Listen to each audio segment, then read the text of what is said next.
Good February morning. Personal winters in our lives and also in the life of Jesus. I am recording this weekly word one day before Groundhog Day. Will Puxatawny Phil in Pennsylvania tell us we have 6 more weeks of winter for 2022? Personal winters also come. Invited or not, the harsh wind of winter blows into our lives and also that of Jesus.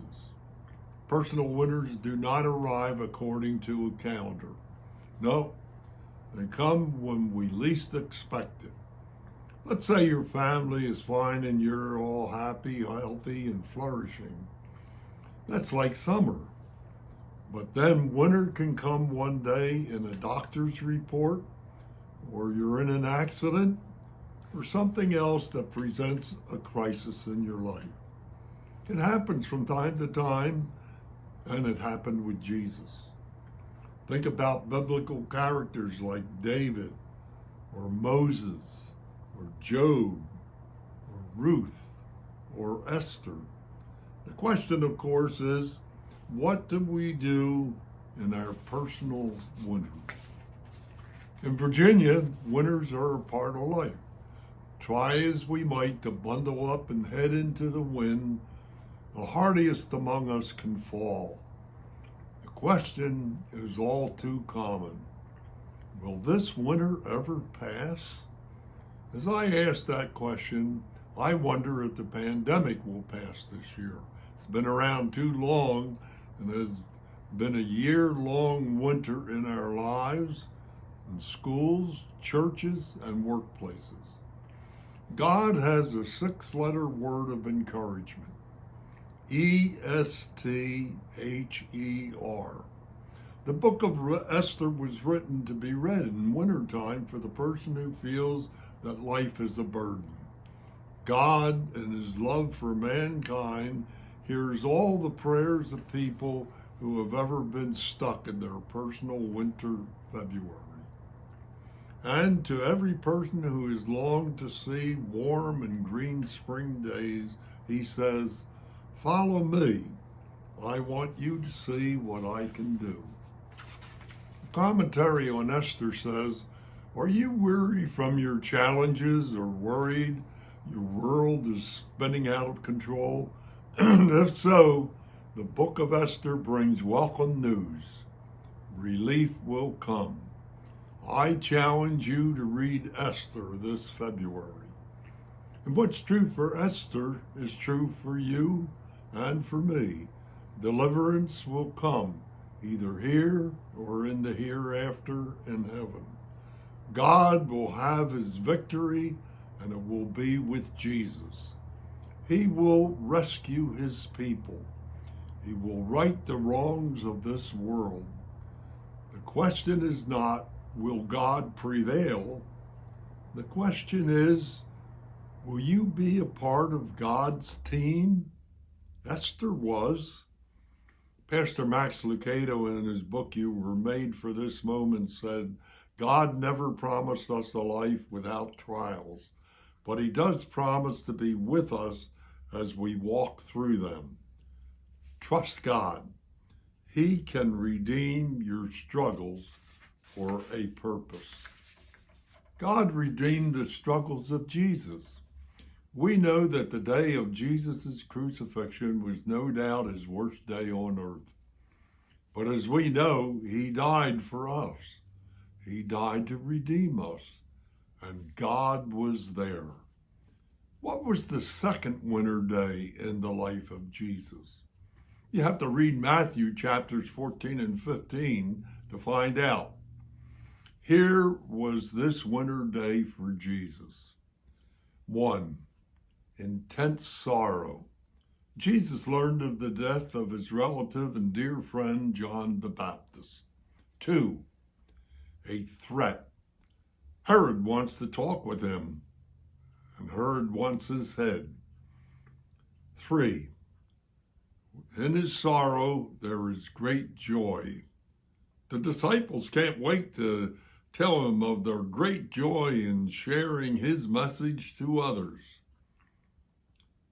With that, Jesus sought rest. What did he get? People, and the need to feed 5,000 of them. 5.